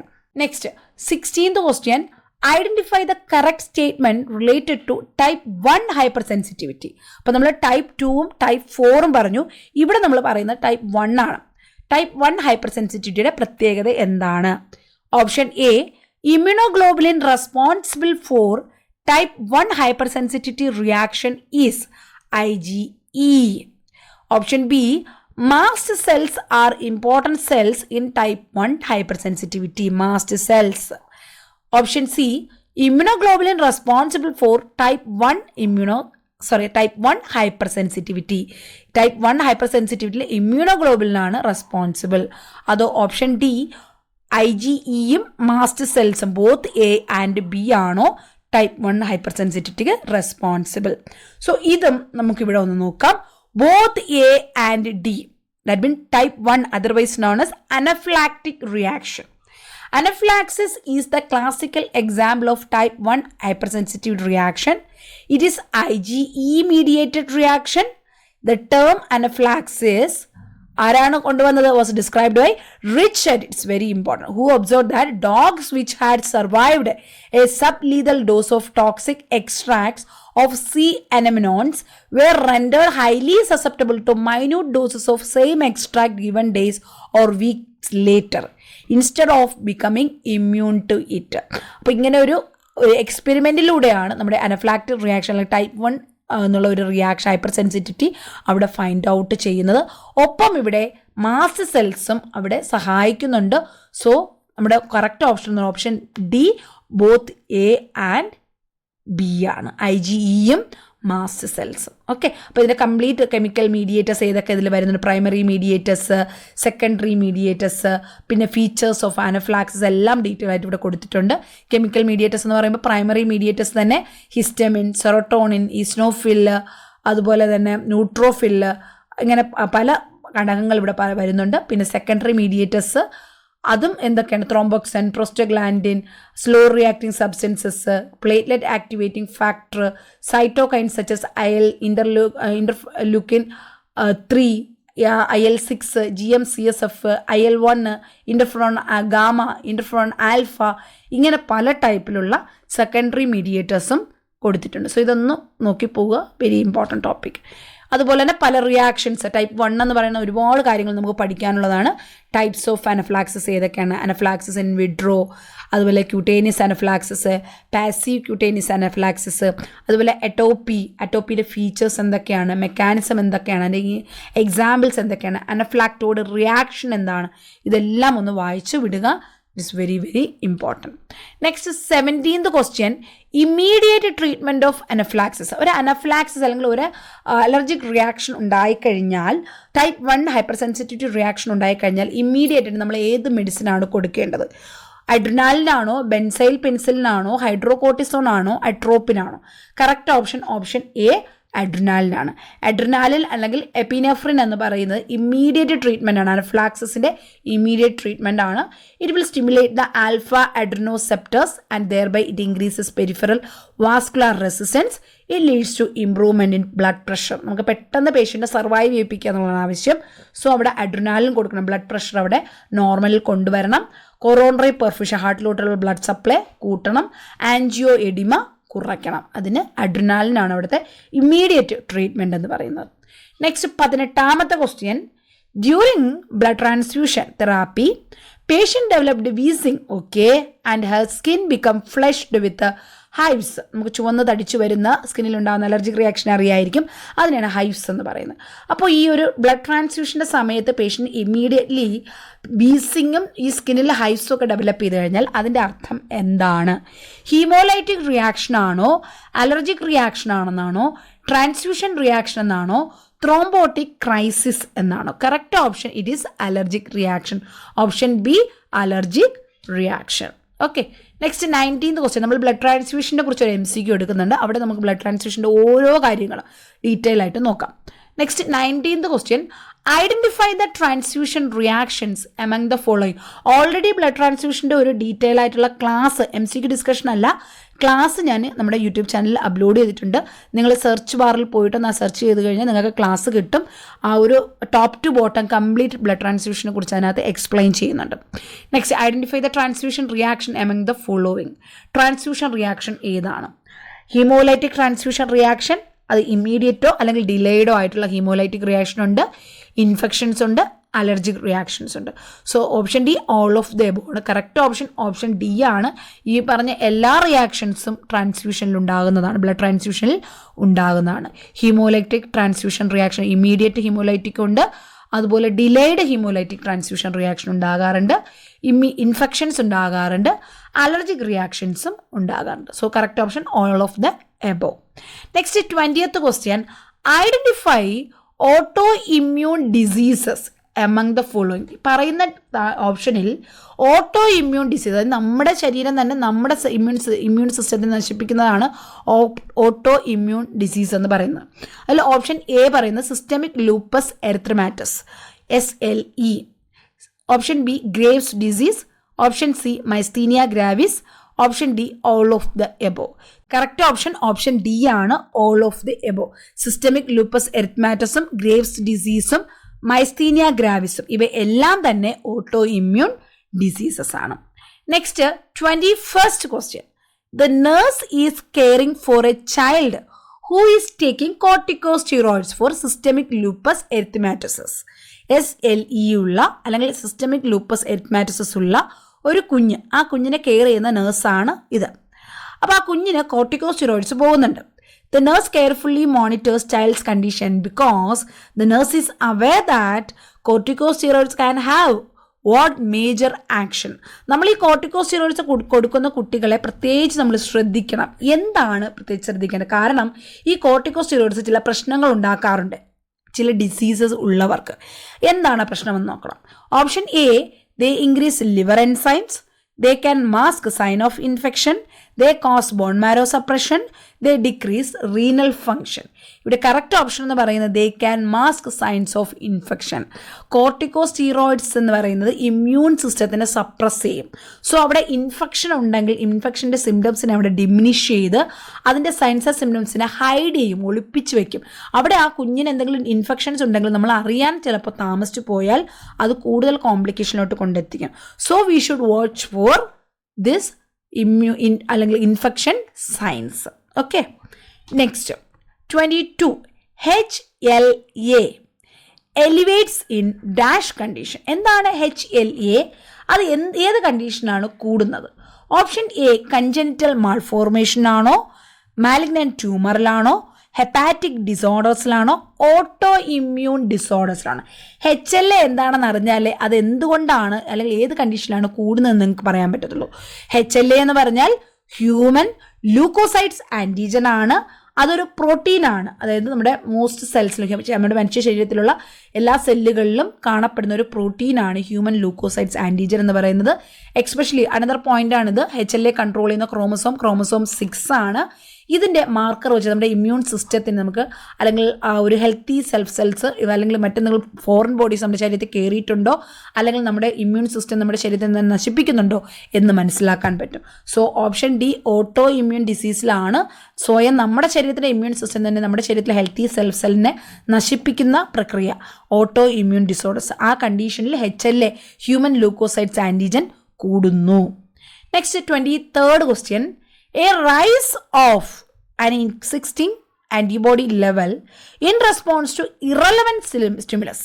ഓൾറെഡി നമ്മുടെ ശരീരത്തിലുള്ള ആൻറ്റിബോഡി ഒരു കറക്റ്റ് ആയിട്ടുള്ള സ്പെസിഫിക് ആയിട്ടുള്ള സ്റ്റിമുലസ് അല്ലാതെ ഒരു പ്രാധാന്യം ഇല്ലാത്ത ഒരു സ്റ്റിമുലസിന് റെസ്പോൺസിനനുസരിച്ച് ഈ ആൻറ്റിബോഡി ലെവൽ കൂടിയാൽ അതിനെ എന്തു പറയുന്നു? അനഫ്ലാക്റ്റിക് റിയാക്ഷൻ എന്ന് പറയുമോ, ആനമിനിസ്റ്റിക് റിയാക്ഷൻ എന്ന് പറയുമോ, അഗ്ലൂട്ടിനേഷൻ റിയാക്ഷൻ എന്ന് പറയുമോ, പ്രസിപ്പിറ്റേഷൻ റിയാക്ഷൻ എന്ന് പറയുമോ? Option B, anamnestic reaction. എന്താണ് ആൻആമിനിസ്റ്റിക് റിയാക്ഷൻ എന്ന് പറയുന്നത്?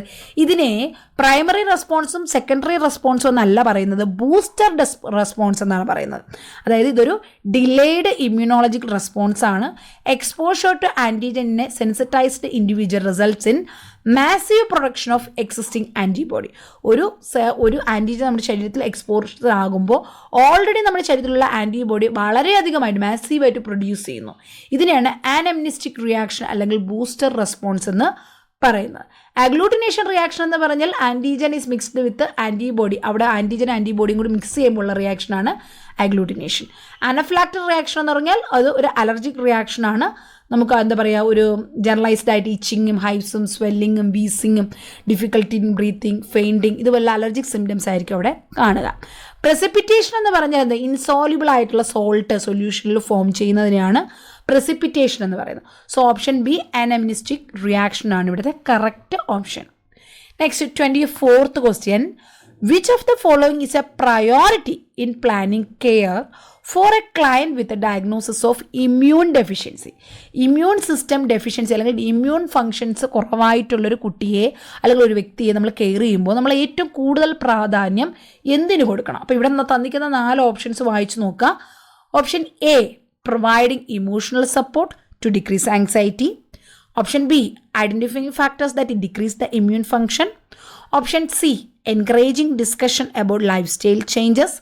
Option D, protecting the client from infection. Immune deficiency ഉണ്ടാകുന്നു എന്ന് പറഞ്ഞാൽ അവിടെ നമ്മൾ ഏറ്റവും പ്രാധാന്യം കൊടുക്കേണ്ടത് പുറമേ നിന്നുള്ള മറ്റ് ഇൻഫെക്ഷൻസ് ഈ ഒരു വ്യക്തിക്ക് ഉണ്ടാകാതെ പ്രൊട്ടക്റ്റ് ചെയ്യുക. Because they are more susceptible to get infections. So we have to protect them from infection. Option D, protecting the client from infection. Immunodeficiency is a state of diminished or absence of immune response that increase susceptibility to infection. Protecting the client from infection is the priority while planning the care for the patient with a compromised immunity. Next, 25th question. Delayed hypersensitivity reaction can be managed with. നമ്മൾ delayed ഒരു type പഠിച്ചിട്ടുണ്ടായിരുന്നു. അപ്പോൾ delayed hyper sensitivity reaction എങ്ങനെയാണ് manage ചെയ്യുന്നത്? അഡ്രിനാലിൻ്റെ സഹായത്തോടു കൂടിയാണോ, ഡോപ്പമിൻ്റെ സഹായത്തോടു കൂടിയാണോ, IV ഫ്ലൂയിഡിൻ്റെ സഹായത്തോടു കൂടിയാണോ, കോർട്ടിക്കോസ്റ്റീറോയിഡിൻ്റെ സഹായത്തോടു കൂടിയാണോ? Correct option D ആണ്, കോർട്ടിക്കോസ്റ്റീറോയിഡ്സ്. So delayed hyper sensitivity reaction നമ്മൾ മാനേജ് ചെയ്യുന്നത് കോർട്ടിക്കോസ്റ്റീറോയിഡ്സ് കൊണ്ടാണ്. അതിലായിരിക്കും നമുക്ക് കൂടുതലായിട്ട് അപ്പോൾ നമ്മൾ ടൈപ്പ് 1 ആണ് എന്ത് ചെയ്യുന്നത്? അനഫ്ലാക്റ്റിക് റിയാക്ഷനാണ് അഡ്രിനാലിൻ കൊടുത്ത് മാനേജ് ചെയ്യുന്നത്. Next, the aim of immuno suppressive therapy. എന്തിനു വേണ്ടിയിട്ടാണ് ഈ ഒരു ട്രീറ്റ്മെൻറ്റിൻ്റെ ഭാഗമായിട്ട് ഇമ്മ്യൂണോ സപ്രസീവ് തെറാപ്പി കൊടുക്കുന്നത്? എന്താണ് immunosuppressive therapy? The therapy or medicine or treatment which is focusing to reduce the immune response. നമ്മുടെ ശരീരത്തിൻ്റെ ഇമ്മ്യൂണിറ്റി പവർ കുറയ്ക്കാൻ കൊടുക്കുന്ന ട്രീറ്റ്മെൻറ്റ്, അതിനെയാണ് ഇമ്മ്യൂണോ സപ്രസീവ് തെറാപ്പി എന്ന് പറയുന്നത്. അങ്ങനെയാണെങ്കിൽ അതിൻ്റെ ലക്ഷ്യം എന്തായിരിക്കും? Option A, stimulate the antibody production against foreign antigen, suppress the production of antibodies against foreign antigens, promote phagocytosis, all of the above. Immuno suppressive therapy പ്രധാനമായിട്ടും നമ്മൾ കൊടുക്കുന്നത് നമ്മുടെ ശരീരത്തിൽ ഏതെങ്കിലും ഫോറിൻ ആൻറ്റിബോഡീസ് കയറുമ്പോൾ അല്ലെങ്കിൽ ആൻറ്റിജൻ കയറുമ്പോൾ അതിനെതിരെയുള്ള ആൻറ്റിബോഡീസിൻ്റെ പ്രൊഡക്ഷൻ കുറയ്ക്കുക. എന്തിനു വേണ്ടിയിട്ടാണ് അങ്ങനെ ചെയ്യുന്നത്? ആൻറ്റിജനും ആൻറ്റിബോഡിയും ചേർന്ന് അവിടെ റിയാക്ഷൻ നടന്നു കഴിഞ്ഞാൽ അവിടെ എന്ത് ചെയ്യും? ഇൻഫെക്ഷൻ അല്ലെങ്കിൽ ഇൻഫ്ലമേഷൻ അവിടെ സംഭവിക്കും. ആ ഒരു ഇമ്മ്യൂണോ സപ്രസീവ് തെറാപ്പി നമ്മുടെ ഈ റെസ്പോൺസ് ഫോറിൻ ആൻറ്റിജൻസിനെതിരെയുള്ള ആക്ഷൻസ് അവിടെ കുറയ്ക്കുകയാണ് സഹായിക്കുന്നത്. എക്സ്പെഷ്യലി ഒരു കൂടുതലായിട്ട് ഇമ്മ്യൂണോ സപ്രസീവ് തെറാപ്പി ഉപയോഗിക്കുന്നത് ട്രാൻസ്പ്ലാന്റേഷൻ കഴിഞ്ഞ ആൾക്കാർ. ഒരു എക്സാമ്പിൾ പറഞ്ഞാൽ, ഒരു പേഷ്യൻ്റ് കിഡ്നി ഡാമേജായി, ക്രോണിക് ഫെയിലുവറായി, അപ്പോൾ മറ്റൊരു ഡോണറെ കണ്ടെത്തി ആ ഡോണറിൽ നിന്ന് നമ്മൾ കിഡ്നി റീപ്ലേസ്മെൻറ്റ് നടത്തി അല്ലെങ്കിൽ ട്രാൻസ്പ്ലാന്റ് ചെയ്തു. സോ മറ്റൊരു വ്യക്തിയുടെ കിഡ്നിയാണ് ഇപ്പോൾ ഈ വ്യക്തിയുടെ ശരീരത്തിൽ ഇരിക്കുന്നത്. ആ വ്യക്തിക്ക് നമ്മൾ ഇമ്മ്യൂണോ സപ്രസീവ് തെറാപ്പി നടത്തും. എന്തിനാന്ന് പറഞ്ഞാൽ മറ്റൊരു വ്യക്തിയുടെ ശരീരത്തിലുള്ള ഭാഗം നമ്മുടെ ശരീരത്തിലോട്ട് അഡ്ജസ്റ്റ് ചെയ്യുമ്പോൾ അവിടെ ആൻറ്റിജൻ ആൻറ്റിബോഡി റിയാക്ഷൻ നടന്നാൽ അതവിടെ ഫിക്സ് ആകത്തില്ല, ഗ്രാഫ്റ്റ് അവിടെ അറ്റാച്ച് ആകത്തില്ല. സോ അത് നോർമലി അവിടെ അറ്റാച്ച് ആയി നോർമൽ ഫങ്ഷൻസ് നടക്കണമെങ്കിൽ കുറച്ച് സമയത്തേക്ക് നമ്മൾ ഈ ഇമ്മ്യൂൺ റെസ്പോൺസ് കുറയ്ക്കണം. അതിന് വേണ്ടിയിട്ട് നമ്മൾ ഇമ്മ്യൂണോ സപ്രസീവ് തെറാപ്പി കൊടുക്കും. But when we R giving immuno suppressive therapy for a patient or patient with immunosuppressive therapy, they are more susceptible to get infections. So we should take preventive steps or protective steps to avoid infection for this type of patients. Next question. Corticosteroid suppresses the function of what? Corticosteroids sympathetic response ആണോ, parasympathetic response ആണോ, immune response ആണോ, cardiac system ആണോ? ഏതിൻ്റെ response ആണ് corticosteroid suppress ചെയ്യുന്നത്? Option C, immune response. കോർട്ടിക്കോസ്റ്റീറോയിഡ്സ് will be suppressing immune response. Simple question ആയിരുന്നു അല്ലേ? Next 28th question. Nurse needs to suspect anaphylactic reaction following the IM administration of streptomycin if the patient is complaining of. Streptomycin IM administer ചെയ്യുന്ന സമയത്ത് പേഷ്യൻറ്റിന് ഒരു reaction വന്നു. ആ reaction കണ്ടപ്പോൾ നമുക്ക് മനസ്സിലായി, yes it is anaphylactic reaction, something it is allergic reaction. എന്തായിരിക്കും അവിടെ ഉണ്ടായ complaint? Oedema and itching at the injection site ആണോ, ഇൻക്രീസസ് ഇൻ ഇൻഡ്യൂറേഷൻ, അതായത് ഒരു റെഡ്നെസ് പോലെ ഉണ്ടാകുന്ന ആ ഒരു തടിപ്പാണോ, അത് ബോഡി ടെമ്പറേച്ചർ കൂടുന്നതാണോ, വെട്ടികയാണോ? ഏതായിരിക്കും അവിടുത്തെ കംപ്ലൈൻറ്റ് എന്ന് പറയുന്നത്? അനഫിലാക്ടറി റിയാക്ഷന് എഡിമയും ഇച്ചിങ്ങും. എവിടെയാണോ ഇഞ്ചക്ഷൻ സ്ട്രെപ്റ്റോമൈസിൻ കൊടുത്തത് ആ ഭാഗത്ത് എഡിമയും ഇച്ചിങ്ങും ഉണ്ടാകും. അത് ഇൻഡിക്കേറ്റ് ചെയ്യുന്നത് ആ ഒരു ആൻറ്റിബയോട്ടിക് അവിടെ അനഫിലാക്സിസ് അല്ലെങ്കിൽ അലർജിക് റിയാക്ഷൻ ഉണ്ടാകുന്നു എന്നുള്ളതാണ്. അതുകൊണ്ട് തന്നെയാണ് ഏതൊരു പേഷ്യൻറ്റിന് നമ്മൾ ആദ്യമായിട്ട് ഒരു ആൻറ്റിബയോട്ടിക് കൊടുക്കുമ്പോൾ നമ്മളൊരു സാമ്പിൾ ഡോസ്, ടെസ്റ്റ് ഡോസ് കൊടുത്തിട്ട് മാത്രമേ ഫുൾ ഡോസ് പിന്നീട് കൊടുക്കാറുള്ളൂ. ടെസ്റ്റ് ഡോസ് കൊടുത്ത് ഒബ്സർവ് ചെയ്ത് അവിടെ കോംപ്ലിക്കേഷൻസ് ഒന്നും ഇല്ല, അലർജിക് റിയാക്ഷൻസ് ഒന്നും ഇല്ല എന്ന് മനസ്സിലാക്കിയിട്ടാണ് നമ്മളവിടെ ഫുൾ ഡോസ് കൊടുക്കുന്നത്. Next 29th question. Secondary immunodeficiency is most commonly due to. എന്തുകൊണ്ടാണ് സെക്കൻഡറി ഇമ്മ്യൂണോ ഡെഫിഷ്യൻസി ഉണ്ടാകുന്നത്? ഡ്രഗ്സ് കൊണ്ടാണോ, ആങ്സൈറ്റി കൊണ്ടാണോ, മാൾന്യൂട്രീഷൻ കൊണ്ടാണോ, ഇൻഫെക്ഷൻ കൊണ്ടാണോ? ഇതിൽ പലതും സെക്കൻഡറി ഇമ്മ്യൂണോ ഡെഫിഷ്യൻസി ഉണ്ടാകാറുണ്ട്. പക്ഷെ അതിൽ ഏറ്റവും കൂടുതലായിട്ടുള്ളത് ഡ്രഗ്സ് ആണ്. ഡ്രഗ്സ് കാരണമാണ് ഈ ഒരു സെക്കൻഡറി ഇമ്മ്യൂണോ ഡെഫിഷ്യൻസി കൂടുതലായിട്ട് ഉണ്ടാകുന്നത്. Next last question, 30th question. വളരെ ഇമ്പോർട്ടൻ്റ് ആയിട്ടുള്ള കുറേ ക്വസ്റ്റ്യൻസാണ് നമ്മൾ ഇന്ന് ക്ലാസ്സിൽ ഡിസ്കസ് ചെയ്ത്. അതും ഫ്രീക്വൻ്റ്ലി എക്സാംസിന്, എയിംസിന് മാത്രമല്ല, നിംഹാൻസ്, ശ്രീചിത്ര, അതുപോലെ RRB, അങ്ങനെ പല എക്സാംസിന് ചോദിച്ചിട്ടുള്ള ക്വസ്റ്റ്യൻസ് തന്നെയാണിത്. അപ്പോൾ ഈ ക്വസ്റ്റ്യൻസ് ഒക്കെ ഒന്ന് പ്രാക്ടീസ് ചെയ്ത് നിങ്ങൾക്ക് കോൺഫിഡൻസ് കൂട്ടാനും നിങ്ങളുടെ മനസ്സിൽ പെട്ടെന്ന് പോയിന്റ്സുകൾ സ്ട്രൈക്ക് ഔട്ട് ചെയ്യാനും ഒന്ന് സഹായിക്കും. ഓക്കെ, അപ്പോൾ അത്രയും പ്രാധാന്യം കൊടുത്ത് തന്നെ MCQs നിങ്ങൾ പ്രാക്ടീസ് ചെയ്ത് പോവുക. Last question, following traumatic injury and infection a patient is receiving high dose of corticosteroids and broad spectrum antibiotics. Okay, pharmacology related ആയിട്ടുള്ളൊരു ക്വസ്റ്റ്യൻ ആണ് കേട്ടോ. അപ്പോൾ കോർട്ടിക്കോസ്റ്റീറോയിഡ്സും റിസീവ് ചെയ്യുന്നുണ്ട്, ഹൈ കോർട്ടിക്കോസ്റ്റീറോയിഡ്സും ഒപ്പം ബ്രോഡ് സ്പെക്ട്രം ആൻറ്റിബയോട്ടിക്സും കൊടുക്കുന്നുണ്ടെങ്കിൽ ആ പേഷ്യൻറ്റിന് എന്ത് കണ്ടീഷൻ ആയിരിക്കാം? ട്രോമാറ്റിക് ഇഞ്ചുറി കഴിഞ്ഞ് ഇൻഫെക്ഷൻ ഉള്ള പേഷ്യൻ്റാണ്, കോർട്ടിക്കോസ്റ്റീറോയിഡ്സും സ്പെക്ട്രം ആൻറ്റിബയോട്ടിക്സും കൊടുക്കുന്നുണ്ടെങ്കിൽ എന്തായിരിക്കാം?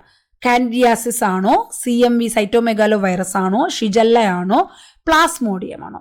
കറക്റ്റ് ഓപ്ഷൻ A കാൻഡിയാസിസ് ആണ്. Broad spectrum antibiotics kill normal flora while corticosteroids suppress immune system facilitating opportunistic candida infections. Broad spectrum antibiotics candida over growth വളരാൻ സഹായിക്കുന്നു. അപ്പോൾ അതായത് നമ്മുടെ ഈ ആൻറ്റിബയോട്ടിക്സ് ഉള്ള പേഷ്യൻസിനാണെങ്കിൽ പോലും അവർക്ക് ഈ ഒരു കാൻഡിയാസിസ് ഉണ്ടാകാൻ ചാൻസ് ഉണ്ട്. Okay, so oral candidiasis, candidemia, ബ്ലഡിൽ കാൻഡിയ ഇൻഫെക്ഷൻ ഉണ്ടാകാം, ഇഞ്ചുറി ടിഷ്യൂസിൽ ഇൻഫെക്ഷൻ ഉണ്ടാകാം. So these are the very important question or selective questions to study about immune system and immunity. Okay, അപ്പോൾ നിങ്ങൾക്കത് ഇതിനെക്കുറിച്ച് ഒരു ഐഡിയ കിട്ടിയെന്ന് വിചാരിക്കുന്നു. ക്ലാസ് ഇഷ്ടപ്പെട്ടിട്ടുണ്ടെങ്കിൽ ലൈക്ക് ചെയ്യണം, നിങ്ങളുടെ അഭിപ്രായം എന്തായാലും ഒന്ന് എഴുതണം. അതുപോലെ ഇതിൽ ഓരോ ക്വസ്റ്റ്യൻസ് നിങ്ങൾ സ്വയം ആൻസറിലോട്ട് പോകാതെ തന്നെ ഓരോ ക്വസ്റ്റ്യൻസ് ഒന്ന് എടുത്ത് പ്രാക്ടീസ് ചെയ്യുകയും ചെയ്യുക. ചാനൽ യൂസ്ഫുൾ ആണെന്ന് തോന്നുന്നുണ്ടെങ്കിൽ ചാനൽ സബ്സ്ക്രൈബ് ചെയ്യുക, നിങ്ങളുടെ കൂട്ടുകാർക്കൊക്കെ ഒന്ന് ചാനലും വീഡിയോസൊക്കെ ഒന്ന് ഷെയർ ചെയ്യുക. എല്ലാത്തിനും പുറമെ നിങ്ങളെല്ലാവരും നന്നായിട്ട് പഠിക്കുക. നമ്മുടെ ലക്ഷ്യം, നിങ്ങളൊരു നഴ്സിംഗ് സ്റ്റുഡൻ്റ് ആണെങ്കിൽ ഏറ്റവും നല്ല മാർക്കോട് കൂടി തന്നെ, മാക്സിമം നല്ല മാർക്കോട് കൂടി തന്നെ എക്സാംസ് പാസ്സാകുക. അതുപോലെ തന്നെ ഒരു നേഴ്സാണെങ്കിൽ, നിങ്ങളൊരു കോഴ്സ് കഴിഞ്ഞ് ഒരു കോമ്പറ്റേറ്റീവ് എക്സാമിന് പ്രിപ്പയർ ചെയ്യുന്ന ഒരു നേഴ്സാണെങ്കിൽ എത്രയും പെട്ടെന്ന് നല്ല സാലറിയോട് കൂടിയുള്ള ഒരു ഗവൺമെൻറ് ജോലി എത്രയും പെട്ടെന്ന് നേടിയെടുക്കാനുള്ള ശ്രമം തുടരുക. അത് എത്രയും പെട്ടെന്ന് തന്നെ ആ ലക്ഷ്യത്തിൽ എത്തിച്ചേരാൻ വേണ്ടി എൻ്റെ പ്രാർത്ഥനകളുണ്ടാകും. Okay, thank you for watching. Bye by.